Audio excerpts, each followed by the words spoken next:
The 10 Great Vows by lecturer Inghuili. I would like to express my heartfelt gratitude to the preceptors present today for their compassionate guidance and elevation, as well as to all the fellow lecturers for their encouraging support and profound love. This has granted me the precious opportunity to stand on this exceptionally sacred and solemn stage to forge affinity with all of you, senior and advanced peers. I feel incredibly honored. Today also happens to be the third day of the Lunar New Year. First and foremost, I would like to extend my New Year greetings to everyone. I wish you all a happy New Year, excellent health, peace, and auspicious blessings. How does that sound? Thank you, everyone. In fact, I truly feel that all of you are exceptional. The participants and working staff of our Dharma Assembly have prepared our physical sustenance with meticulous care. However, when it comes to our spiritual and soulful nourishment, I also wish that over these 2 days of the Dharma Assembly, everyone will gain a wealth of insights and return home with a deeply enriched heart. Shall we? Now, let me briefly introduce myself to build a warm connection with everyone. I graduated from the Department of Early Childhood Education at National Taichung University of Education, where I concurrently completed the Elementary School Teacher Education Program. I have previously served as a teacher and director at the affiliated kindergarten of Taiyan Elementary School in Shituan District, Taichung City. Currently, I teach at Wenkai Elementary School in Lekong Town, where I also serve as the head of the grade-level faculty, and I am a lecturer at the Basin Temple. Additionally, I serve as the director of the 10th Tier Parent-Child Classics Recitation class in Lekong Town and have been teaching at the Parent-Child Classics class at the Qingshan Temple in Taichung, promoting classics recitation for nearly a decade. In my spare time, I am highly passionate about teaching, and I love researching plant-based vegetarian cuisine and baking. It has been 15 years since I received Tao, and I currently live in a Tao-centered household encompassing 3 generations under one roof. I am profoundly grateful for this life. Before sharing further on stage, I recognize that I still have many shortcomings. Therefore, I humbly request our preceptors, lecturers, and advanced peers to compassionately supplement and correct my sharing wherever needed.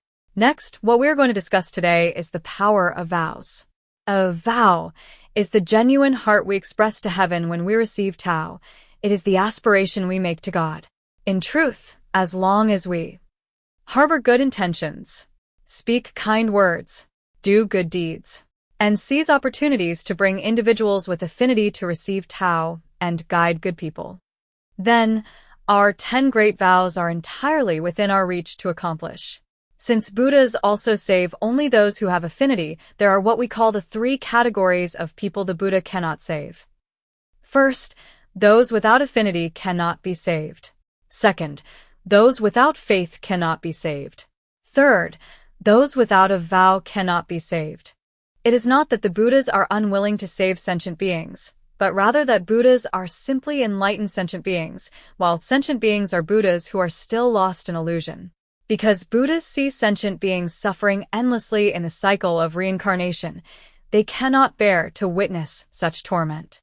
Thus, driven by their grand vows to rescue sentient beings, they manifest into this world to transform and guide us. Yet, because sentient beings remain lost and unawakened, the Buddha faces these 3 boundaries of salvation. First, let us look at the first category. Those without affinity cannot be saved. As the common saying goes, with affinity, people meet across 1,000 miles. Without affinity, they remain strangers even when face to face. Those who possess affinity encounter the Buddha when he manifests in the world. Those without affinity only arrive when the Buddha has entered nirvana. In other words, if we had been born 500 years too early or 500 years too late, would we have had the opportunity to receive Tao? No, we wouldn't. Hence, we often say, arriving early is not as good as arriving just at the right time. The past enlightened sages also compassionately stated, though the heavenly rain is vast, it cannot nourish a rootless blade of grass. Though the gate of Buddhism is wide, it can hardly save a person devoid of affinity. Let me ask you all, senior and advanced peers, is our presence here today at the Dharma Assembly a matter of having affinity or lacking affinity? Indeed, it is because we have affinity. We share an affinity with the great Tao, an affinity with our holy teacher Jigong living Buddha, and an affinity with the immortals and Buddhas. Sages have told us that to be able to receive Tao, one must have cultivated for 3 lifetimes, but to be able to sit here today and participate in this Dharma assembly, one must have cultivated for 5 lifetimes. Therefore, never look down upon your own spiritual affinity. It is truly an extraordinary blessing. For this reason, we must cherish our affinity, treasure our blessings, and remain ever grateful. The fellow peers sitting next to you right now are all individuals with whom you share a deep affinity. Now, please turn to your left and right, shake hands with the brother or sister next to you, and say to them, "Happy New Year! Let's get to know one another, shall we?" Excellent. Now everyone is a bit closer and more familiar with each other. Next, let us examine the second category. Those without faith cannot be saved. What should we have faith in? We must believe that the Tao is true, the principle is true, and the heavenly mandate is true. Furthermore, we must believe that immortals and Buddhas were originally ordinary mortals. They only fear that the mortal heart lacks steadfast determination. Lao Tzu once said, "When a wise person hears of the Tao, they practice it diligently. When an average person hears of the Tao, they hold it with uncertainty. When an unwise person hears of the Tao, they laugh out loud at it." Let me ask everyone, do we believe that heaven and hell exist? Thank you all. In reality, heaven and hell exist within a single thought. A benevolent thought creates heaven, a malicious thought creates hell. Therefore, the choice between heaven and hell lies entirely within the palm of our own thoughts. If we do not believe in the enlightened master transmitting the Tao, or if we do not believe there is a path back to heaven, then as Lao Tzu described, we remain merely at the level of the average person or unwise person hearing the Tao. This is what is meant by those without faith cannot be saved. And what happens then? There is simply no way to guide them. Moving forward, the third category is those without a vow cannot be saved. As I mentioned earlier, the character for vow is structurally composed of original and heart. It represents our original heart. A vow is the sincerity arising from deep within our soul. It means having a vision, making an aspiration, and being willing to put it into practice. When we received Tao, whether it was the introducing and guaranteeing gurus making their vows, or the seekers themselves making their vows, everyone had to kneel before the altar and establish a vow before they could receive the Tao. Consider how Earth's store Bodhisattva once vowed, "Not until the hells are emptied will I become a Buddha." Let me ask everyone, are the hells empty yet? Then has Earth's store Bodhisattva attained Buddhahood? Look also at the Bodhisattva of the Southern Ocean, who vowed, "Not until all sentient beings are saved will I achieve final liberation." Tell me, are all sentient beings saved yet? Then has the Bodhisattva of the Southern Ocean attained enlightenment? She has long achieved the state of an immortal and Buddha. Therefore, these are the grand vows of the Buddhas and Bodhisattvas. Consequentially, for all of you present today, being able to participate in this Dharma assembly demonstrates that you possess affinity, faith, and vows. Your presence here shows that you enjoy all three. Apart from being shielded by the outstanding virtues and merits accumulated by your ancestors, please believe in yourselves. You have all cultivated through successive lifetimes, and your affinity with the Buddha is exceptionally profound. Therefore, this is also where I wish to extend my warmest congratulations to all of you. Having discussed all of this, let us now officially review the vows we made when we received Tao. Let us begin together from the supplication text of the Tao vow. Please begin. Kneeling sincerely beneath the lotus seat of the Almighty Lord, today I express my vow to seek the great way of unity and place my faith in the true transmission of principles. After receiving Tao, male disciples shall sincerely embrace and hold fast to it, while female disciples shall sincerely cultivate and refine themselves. Should there be any hypocrisy or deceit, retreating and failing to advance, deceiving the masters or destroying the lineage, looking down upon predecessors, failing to obey Buddha rules, revealing the heavenly secrets, or defying the Tao and corrupting virtue, should male disciples fail to act according to their capacity, or female disciples fail to cultivate with a sincere heart, may we be judged concurrently by heaven and earth. Thank you, senior and advanced peers. Our 10 great vows, every single one of them is incredibly important, and truly, not a single one can be omitted. In fact, as long as you act in accordance with these 10 great vows, sincerely embrace and hold fast to this Tao heart, and remember the 3 treasures without altering your original aspiration until your very last breath, you will undoubtedly be able to return to your original source and report back to the heaven of truth to fulfill your mission.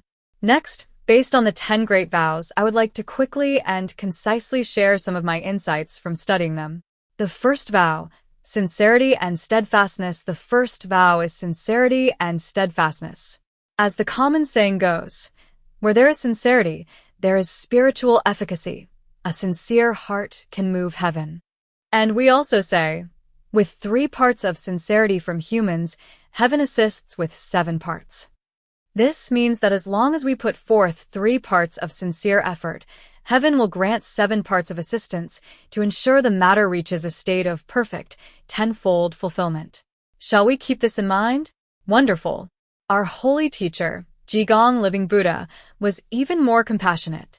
During a Dharma assembly at the Zhonghua Advancement Region on February 22, 2009, he encouraged his disciples by saying, "Heaven knows when a disciple applies their heart. For every single ounce of sincerity, heaven responds 9-fold with absolute assistance."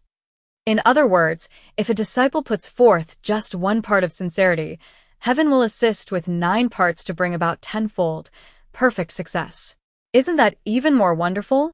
Therefore, let me ask you all, is it worth investing our lives in this path of cultivating Tao? It is profoundly worth it.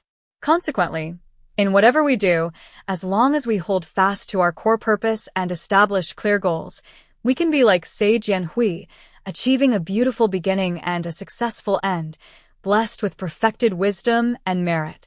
For instance, is it faster to demand that 99 external events bend to our own wishes, or is it faster to request ourselves to adapt to the events?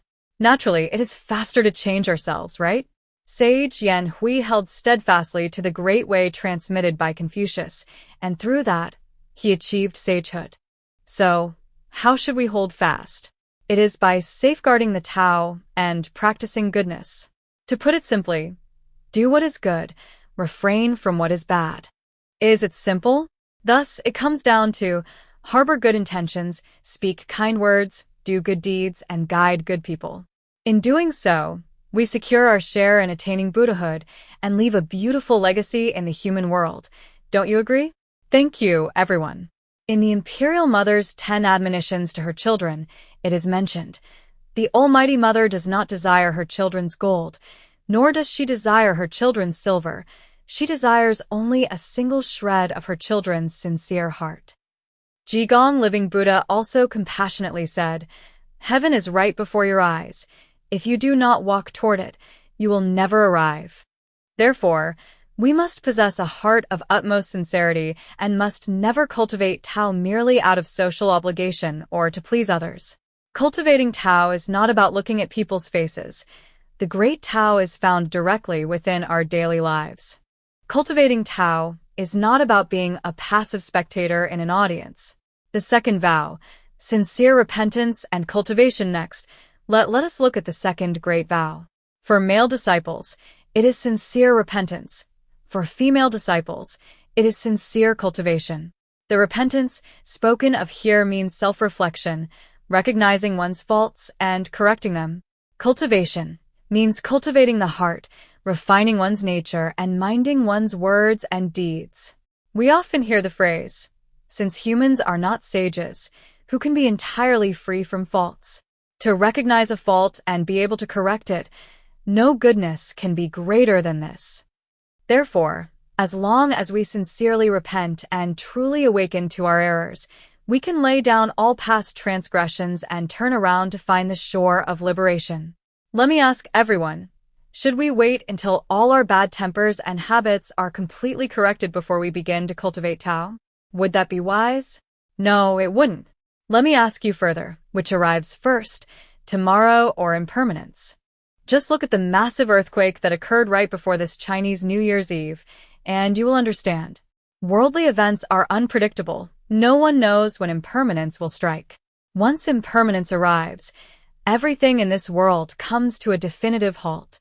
Therefore, the heavenly timing is exceptionally urgent. Our cultivation of Tao must be timely. Furthermore, sincerity of heart also means that our mental focus must be singular. When our intent is focused and unified, there is no barrier that cannot be overcome. Do not focus your mind on unwholesome activities such as indulging in gluttony, drinking, debauchery, gambling, substance abuse, enticement, abduction, robbery, theft, or deception. These are all harmful behaviors. We must focus single-mindedly on cultivating Tao and leave delusion behind. Lay down all faults and sins, and what do we find when we turn around? We find the shore of liberation. Female disciples, all the ladies present, additionally inherit the compassionate virtues of the Bodhisattva of the Southern Ocean and our Holy Mother. Therefore, you must grasp this opportunity and cultivate diligently. Refine yourselves in this single lifetime and achieve liberation in this single lifetime. Shall we? Thank you, everyone. Vows 3 to 9.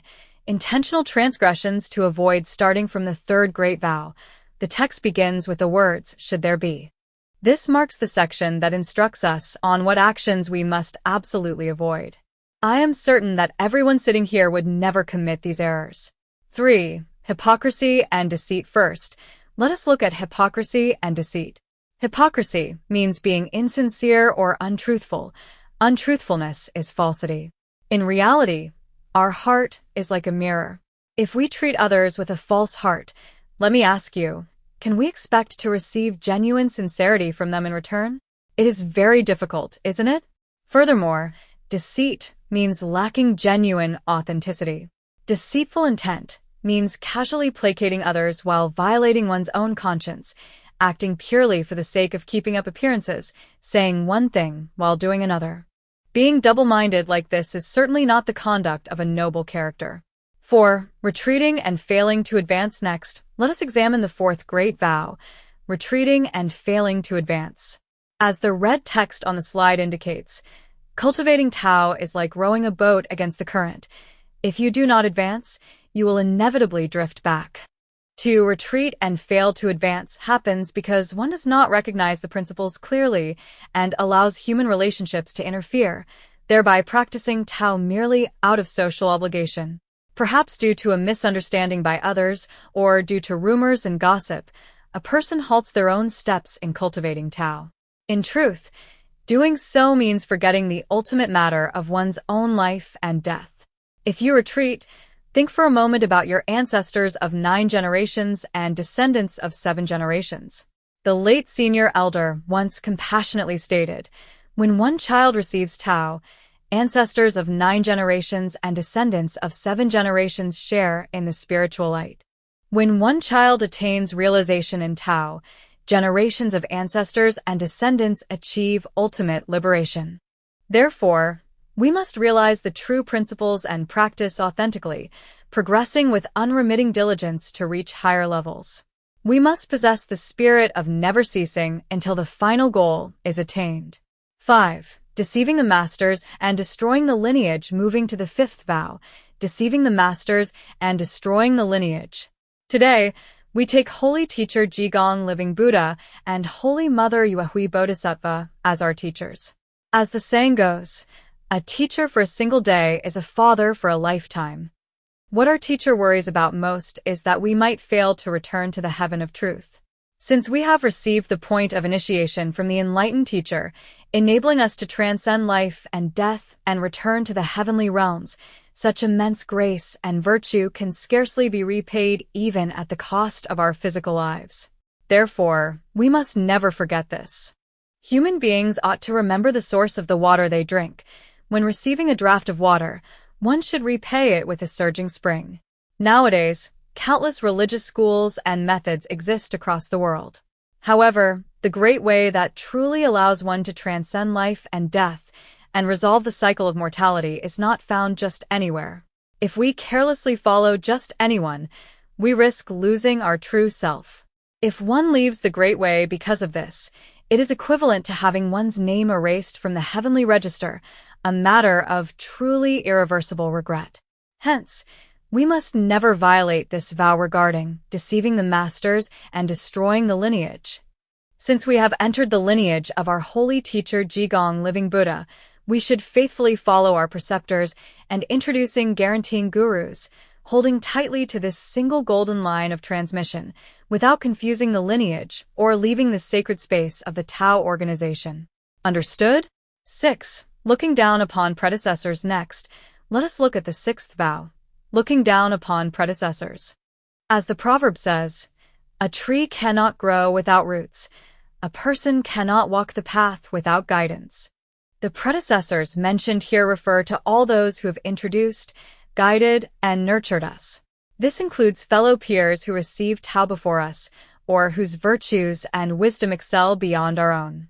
Without the introduction of our introducing and guaranteeing gurus, and without the preceptors propagating on behalf of heaven and transmitting the Tao on behalf of our teacher, how could we have attained the Tao today?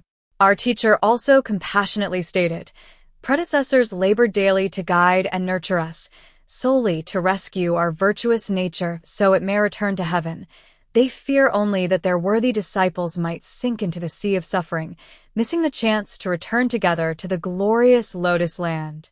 Looking down upon predecessors out of self-conceit and arrogance is highly detrimental. There is a clever saying, if you take the character for self-importance and add a single to it, it becomes the character for stinky. Therefore, if a person is arrogant, they are bound to stumble. We should observe the virtuous and strive to equal them. By maintaining humility and shedding pride, we naturally earn the respect of others. Mencius also stated, those who love others are constantly loved by others. Those who respect others are constantly respected by others. Before the Buddha altar, all sentient beings are equal. Therefore, can we look down upon a predecessor simply because of their academic background or social status? Absolutely not. What we must achieve is to emulate their virtues. 7. Failing to obey Buddha rules. 7th. Failing to obey Buddha rules. As the saying goes, a nation has its laws, a household has its rules. The regulations of the temple are what we call Buddha rules. Therefore, when we enter the temple, everything must be conducted in accordance with these sacred guidelines. For example, when sitting, maintain proper posture. Is it acceptable to cross our legs carelessly? No, it is not. Within the temple, there are separate seating arrangements for men and women, which must not be disordered. When arriving at the temple, we must perform the ritual of arrival. When departing, we perform the ritual of departure. If we can adhere to these Buddha rules and etiquettes throughout the day, we are in fact practicing goodness and refining our personal character. 8. Revealing the heavenly secrets. Please read this verse together with me. Senior and advanced peers. The enlightened teacher who transmits the Tao holds heavenly authority. How could it be carelessly transmitted among mortals? The heavenly secrets are not entirely unrevealable, but only the enlightened teacher possesses the mandate to transmit them to mankind. If you wish to understand the true meaning of the three treasures, feel free to guide and introduce others into the gateway of Tao. Thank you, everyone. To put it simply, revealing the heavenly secrets means that the three treasures must never be casually disclosed.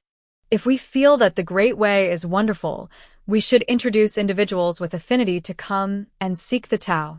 The three treasures remain a sacred, hidden treasure within the universe and cannot be openly taught without authorization. Once, when I was explaining the three treasures during a class, I was unaware that an uninitiated individual was in the adjacent room. The moment I spoke the holy 5-word mantra aloud, I suddenly experienced severe abdominal pain. It was only after class that I realized I might have inadvertently disclosed the heavenly secret. I immediately repented and prostrated before the altar. After performing the prostrations, my stomach pain unexpectedly vanished without taking any medication. Therefore, the three treasures must never be discussed openly or carelessly. As the principle goes, the sacred law is not passed to a third set of ears. So, if you feel the Great Way is magnificent, guide those with affinity to receive the Tao. By doing so, you become their introducing and guaranteeing guru, which brings boundless merit. Shall we do this? 9. Defying the Tao and corrupting virtue. Simply put, this means we should not care only for ourselves while ignoring the well-being of others. Is such an attitude good? Therefore, we ought to benefit both ourselves and others, liberate ourselves while liberating others, widely cultivate good affinities, and never hesitate to champion righteousness. We must rescue the spiritual nature of people so they may transcend life and death. Why? Because, within the 4 C's, all human beings are brothers and sisters. The spiritual nature of every single one of us originates from the heaven of truth. Since we have already attained the Tao and possess the ability to transcend life and death, how can we bear to watch our own brothers and sisters remain submerged in the sea of suffering? As the saying goes, sharing joy with others brings far greater happiness than enjoying it alone. This means we should share our blessings. Today, heaven has universally bestowed this great way to enable sentient beings to end the cycle of mortal reincarnation. Therefore, whenever an opportunity or affinity arises, we must introduce our relatives and friends to seek the Tao. Today, we can all actively promote a Tao-centered household. Our spouses, children, daughters-in-law, and sons-in-law can all be guided to receive the Tao. Share this exceptional way with others so everyone can partake in these blessings. In doing so, not only do you receive spiritual honor, but your entire family and your ancestors across 9 generations will share in that divine light. The 10th vow, acting according to capacity. Finally, let us look at the last vow, the 10th great vow. For male disciples, it addresses failing to act according to one's capacity. For female disciples, it addresses failing to cultivate with a sincere heart. To act according to one's capacity means that whether we serve as temple managers, lecturers, ritual assistants, or general service staff, we should exert our efforts based on our individual abilities without forcing ourselves beyond reason. This is true capacity-based action. Sincerity of heart means possessing consistency from beginning to end. In any endeavor, as long as one maintains a steadfast commitment from start to finish, there is always an opportunity to perform the task well and achieve success. As for cultivation and refinement, what are we refining? We are refining our own tempers and faults, allowing our minds to become clear, pure, and unburdened. Conclusion: the above represents a brief summary of my personal insights gained from studying the 10 great vows. Let me ask you all, is every single one of these vows profoundly important? They are absolutely critical. Therefore, regardless of whether we are male or female disciples, we must take advantage of this precious human body we currently possess to actively accumulate merits and establish virtue. Let this limited physical existence radiate with limitless value. Shall we do so? Now, I would like to invite everyone to review the 10 great vows with me one more time. Let us recite them together. Male disciples shall sincerely embrace and hold fast to it, while female disciples shall sincerely cultivate and refine themselves.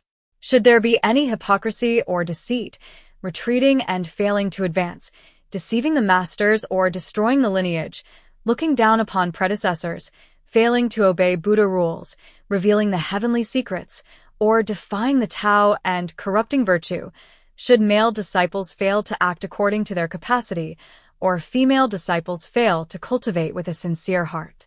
Thank you, everyone. Lastly, let us particularly remember, what is the very first vow? It is sincerity and steadfastness.